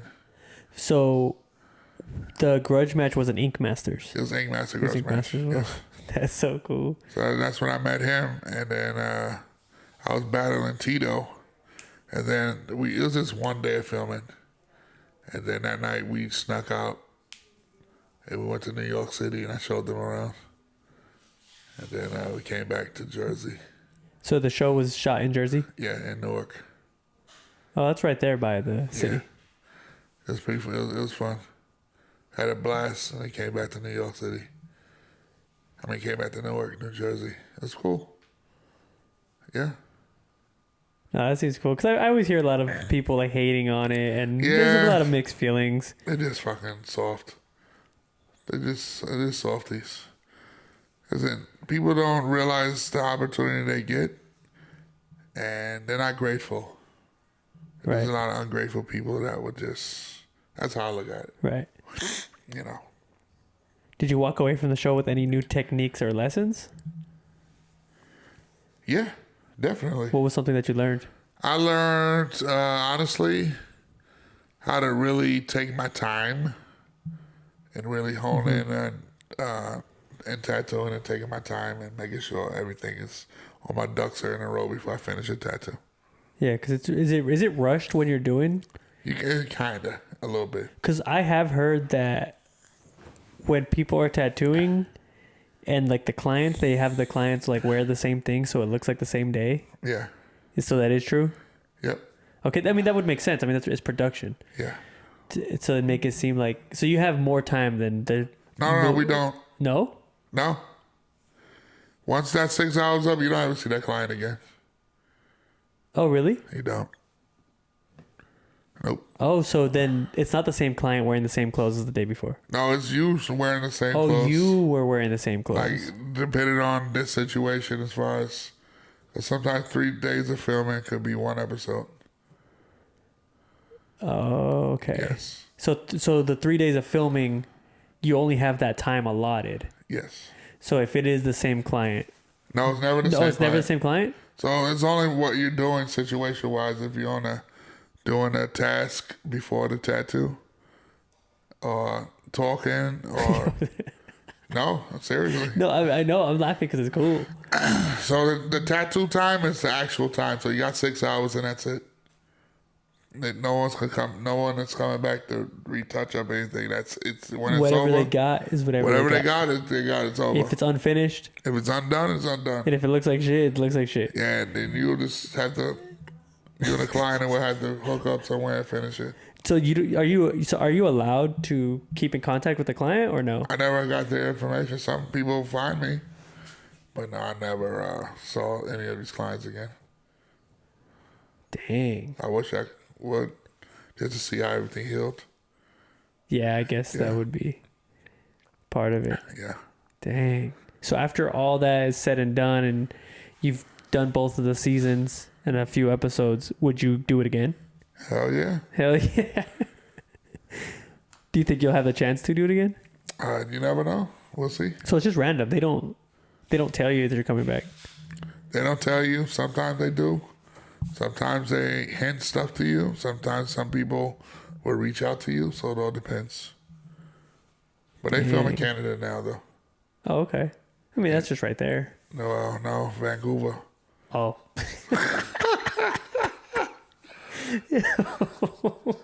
So it's like the West Coast. That's like being in California. Yeah, it's not Seattle. It doesn't border Seattle, does it? I don't know where Seattle is. It does, yeah. Yeah.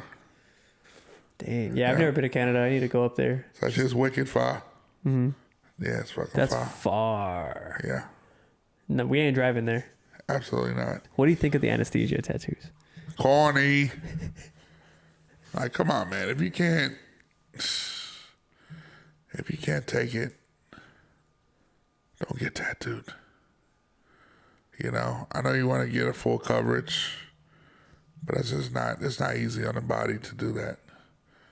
You know, tattooing is not meant for that. You know, it's people who get large tattoos, but they do it in sessions. But it's not meant for you to go under and then wake up and you have something. I don't believe in that. Yeah. But to each his own. But that's not my thing. So if someone hit you up and there was like 4 other trad artists and was like, "Yo, let's do I mean, they wouldn't do it, obviously. Right. But you wouldn't do it if you were given the opportunity to like tattoo someone under anesthetic. Well, the price is right. I'm a prostitute. Yeah. First, you know. Yeah. You know, yeah, you know, yeah, if the price is right. Yeah. Yeah, because I've seen a lot of the anesthesia stuff like popping up on my page, and I just like, first of all, seeing them unconscious, it's like, it's crazy to me because they just look lifeless. Yeah. Well, they are lifeless, but when they get up, I guarantee they are in excruciating pain once that wears off. I don't even want to know what it feels like, but yeah, that's wild. Damn, that's just cheating. yeah. Yeah. Yeah, you know, because I've have hours on my body, and it's like, but then it's not the same because it's trad. That shit hurts. It still hurts. The words are not the same because what do you think traditional is? Fucking people are so silly. Right. So what do you think the main difference in tattooing today from back then is? YouTube, you know, social media. We didn't have any of these outlets. We only had magazines and books. So you'll see a tattoo about this big, and it looks fucking awesome in a magazine, but you gotta really look at it to try and emulate it or try and draw. You know, now you can just, it's easy for these kids to learn faster and be better than where we were visually. But for me, still, these tattoos are still soulless. There's no soul into it. You know? Mm-hmm. Half of them can't really draw. When they can copy like a motherfucker, then I'll tell you that. Yeah, I mean, because like I do believe in like adapt to adapt to what's going on, but at the same time, I like fundamental. Exactly. Like, so do you think the curve of these new age tattooers and the modernized tattooing will succumb to a declination, or do you think it'll just keep getting bigger and bigger and more popular? So it's gonna keep getting popular, but the divide is just gonna just get bigger and bigger.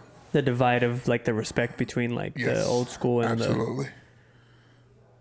So yeah, because I mean I guess the internet would make it easier to disrespect someone. I just don't understand why people wouldn't wanna, I guess, learn history of something. So they feel like they have more followers than, say, a guy that's been around for 50 years and says, I have more followers than you, so I'm better. And what is a follower anyway when you really think about it? Right. Like when you really think about it, what does that mean to have 1 million followers? Does that mean that you're better because 1 million people following you? Or are you just great at what you do? What does that mean? And a lot of them can't really answer that question. You know, so that obviously I'm a better person. It's like if you're a boxer. So if you got more followers than this other boxer, that means you're gonna win the fight? You're right. It's fucking stupid, kid. It fucking makes no sense. Right. Show some goddamn respect. I'm pretty sure I got more followers than my dad. My dad doesn't probably have any followers on Instagram. He's probably none, but that means I'm better than my dad.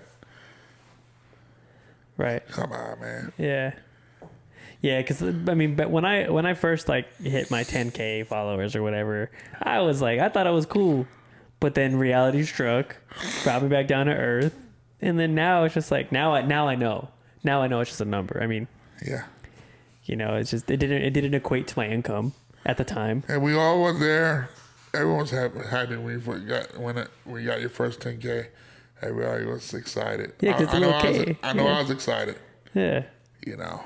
Yeah, I'm not at 9,854 anymore. 10K is like, oh shit. Thank you everyone for helping me reach the 10K. Yeah. And now that you get way past that, and it's like, okay, what's next? Is that really an accomplishment? Maybe for the internet, but right. No, yeah, right. Yeah, because that and a lot of people buy their followers. That's another thing too. I've seen it's because I mean I get it because when a consumer that doesn't know sees a 300K on a page with oversaturated, because tattoos don't look like that in real life. There's no way. So because I've seen some realism stuff and like it looks good, it looks decent in person, but it does not look like that on the internet. Like it's like whoa. Yeah, that's whack. You know, so are you familiar with like the way it heals? Like, does people even know like the way it heals? What's the, being that you're in the industry, have you seen any healed? I've seen some stuff that heals very light. I'm talking on the black and gray side. I've seen some stuff that healed very light, or I've seen things that healed very choppy. They're not really that clean. You're like inconsistent. Right. But on the internet, they have all these tools to make their tattoos look immaculate. But if you're using all these tools, then that means you didn't do the tattoo. It's like someone putting a filter to show how beautiful they are, and they're not really that beautiful. But you see them on the internet, they have these filters to show your real face. Yeah. You know, I got bags under my eyes. I don't give a fuck. A tatfish. Exactly. Is what they are. A tatfish. Yep. Yeah, because there was this one artist. He's been tattooing for like 25 years now, I think, or more. Because he texted me. He's like, "Yo, I think he just hit 20 something. That's a long time." And he back then, when I was, because I'm still relatively new to the industry, and I started seeing all these like realism, dude. I'm like, "Yo, what about this? What about this?" And he's like, "Let me see your phone." He screenshot it. went to like the editing on the phone, was like, look, he's like, look what happens when I remove the saturation and I remove everything. He's like, look, you can see where the strokes are inconsistent. They're going this way and that way. And I'm like, ever since I saw that, I'm like, oh, he's like, yeah, because blacks aren't that black. You can't get black like that black. And it makes sense. Yeah. I'd rather show my tattoos for what they are than adding extra bumped up color just to get people. I just don't feel comfortable doing that. Right, because then they get hit over the head too for $3,500, bro. And I'm like, it's just wild to me, like the new day and age. What is something you would change about it? It's destroy the internet.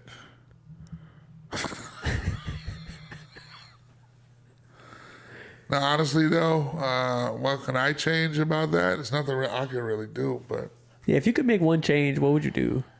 About myself? Or? No, about tattooing as a whole now.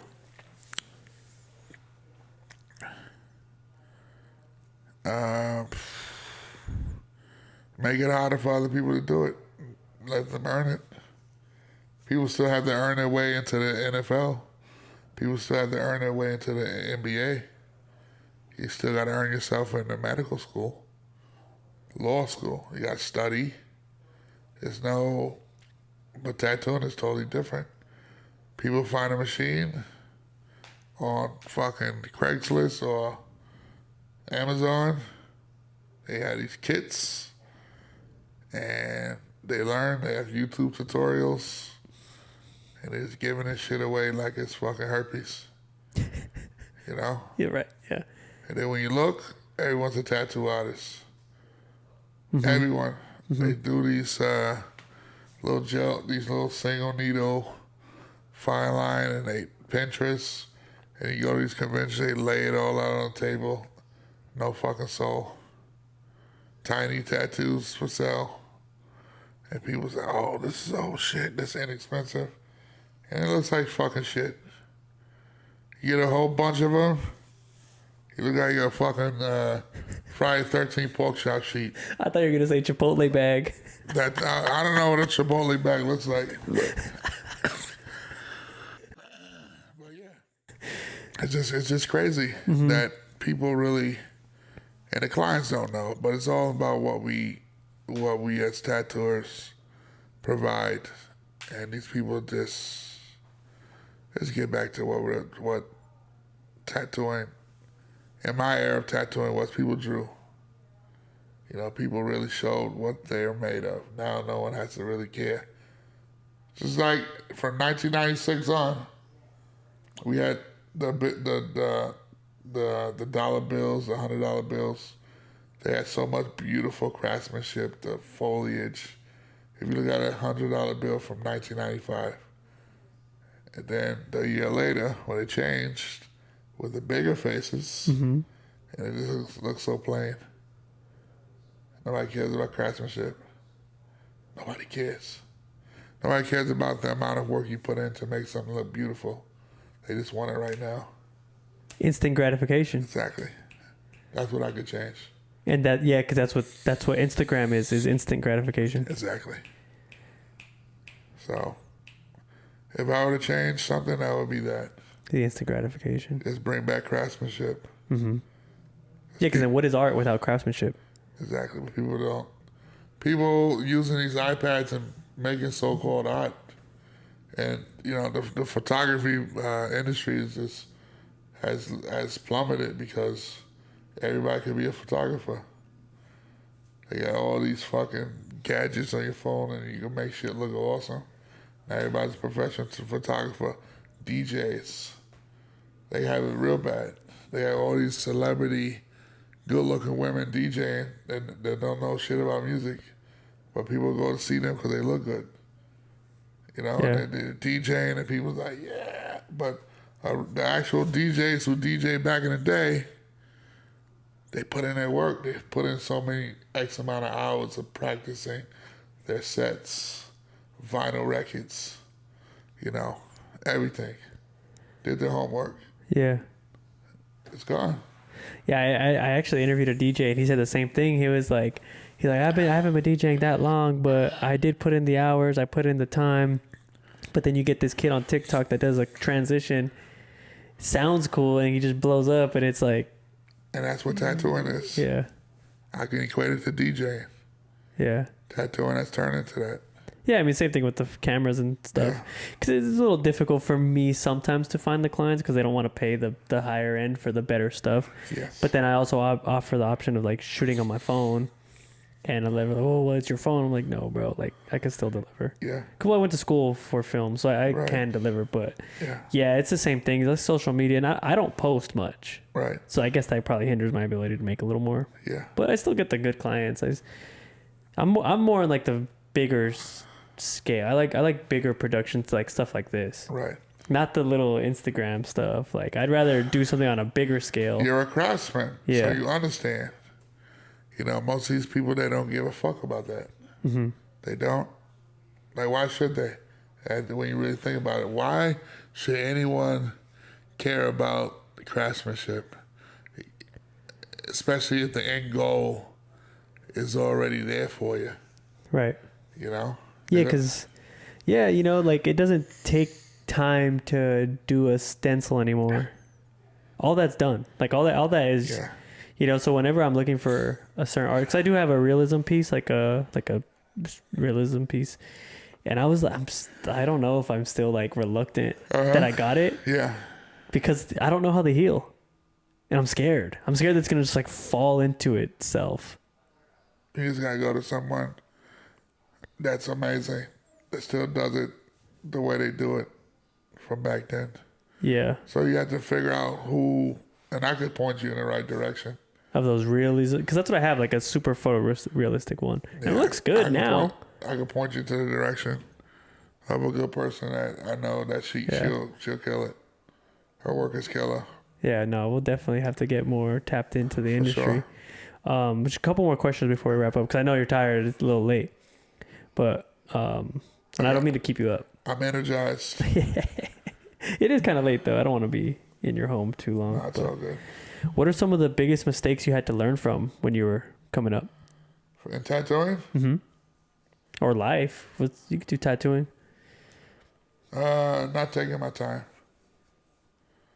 Talk a little closer to the mic. There you go. Not taking my time. Please, thanks.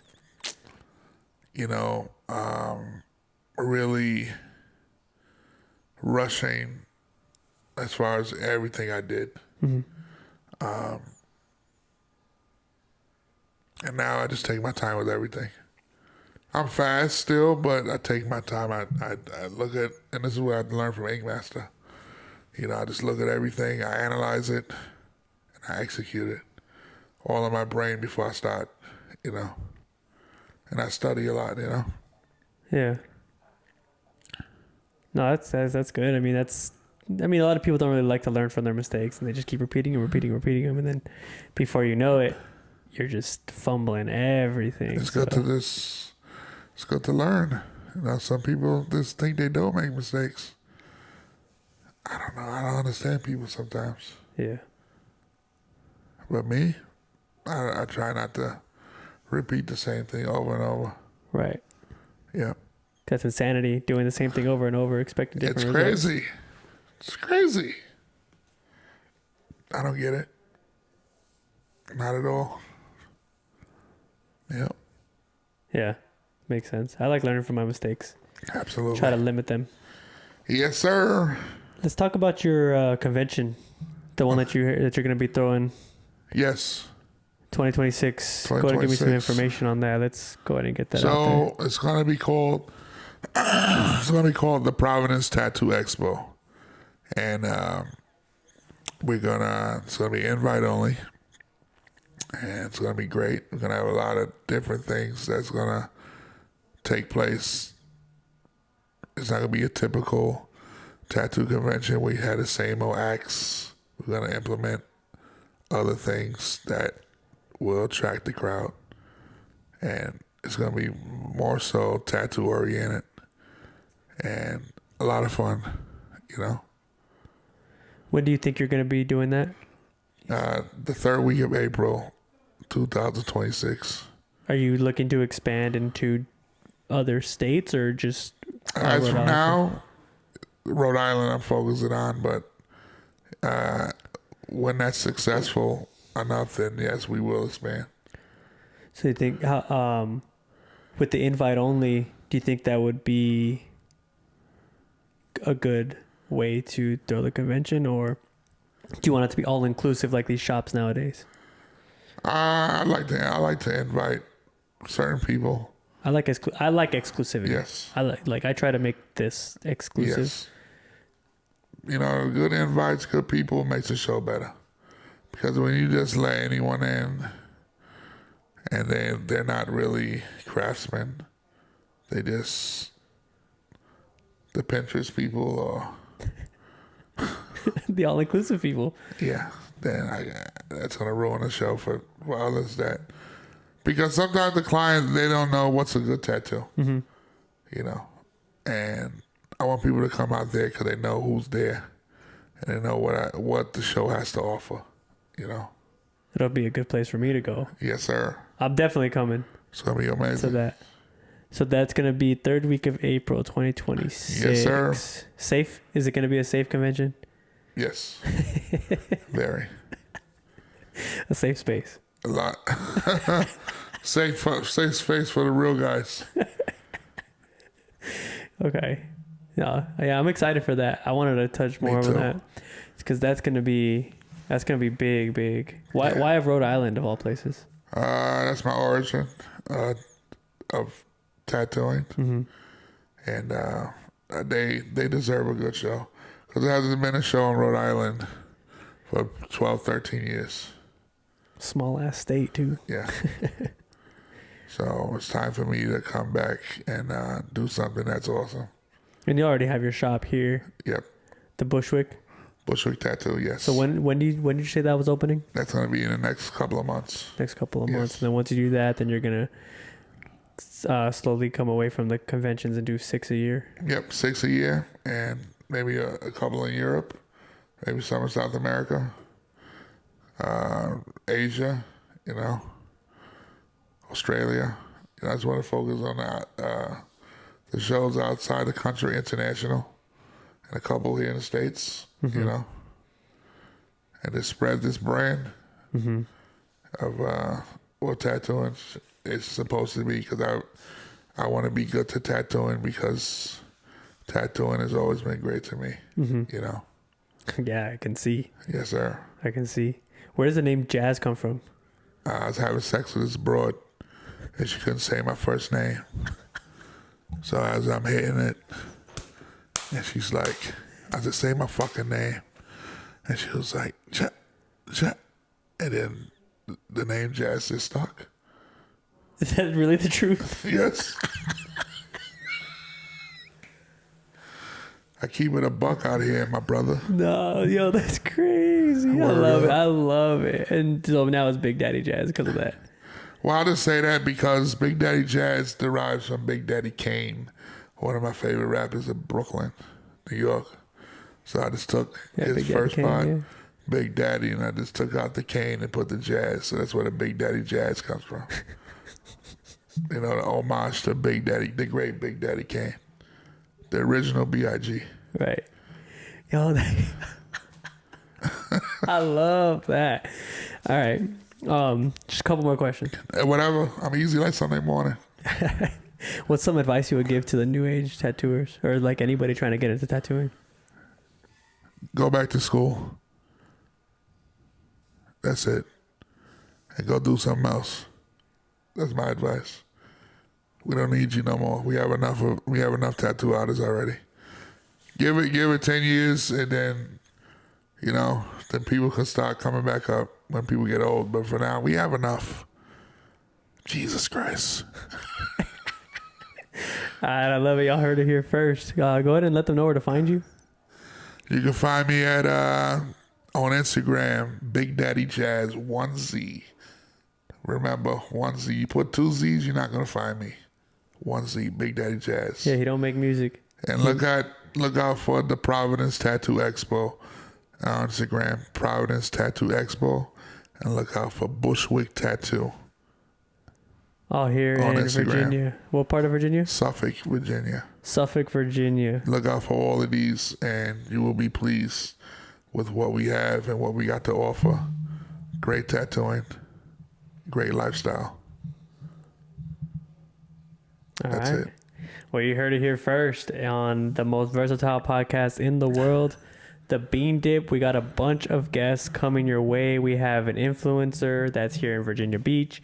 We also have Servan, who is also an Ink Masters, what would it be, contestant? Yes. We also have another Ink Masters contestant named Servan that we're filming tomorrow. So I have tons of guests for you guys. I got more tattoo artists on the way. I'm probably going to get some fitness people as well. But like I said, it's the most versatile podcast in the world. Remember to like, share, and subscribe. And we'll see y'all next week on the next episode. Yes, sir. Appreciate you guys. And thank you for letting me into your home. Thank you for having me. And thank you. I appreciate you being a guest on my show. Thank you again. All right. And we'll see y'all next time. We got to do it again.